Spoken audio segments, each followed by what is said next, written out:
years.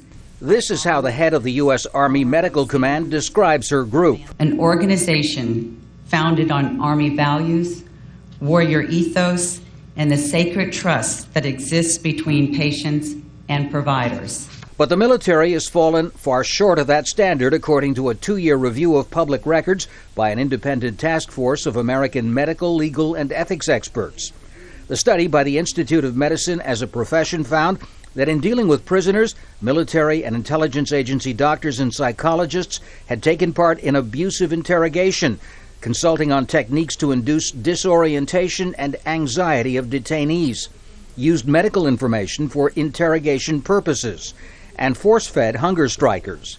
At Guantanamo, detainees on hunger strike have been force-fed in violation of a half-century-old ban by the World Medical Association. This is one of our medical ethical principles that grounds what we do as doctors, is that we respect the autonomy of our patient. That's not the case here in Guantanamo. The report also accuses the Defense Department of failing to follow through on its own reform recommendations. And even though there have been changes in interrogation practices, those rules are still with us and they undermine ethical practice. In response, a Pentagon spokesman said other inquiries showed the allegations were unsubstantiated. As to force-feeding, he added, the department will not knowingly allow a detainee to commit suicide, not by means of a weapon, medication, nor self or peer-imposed starvation.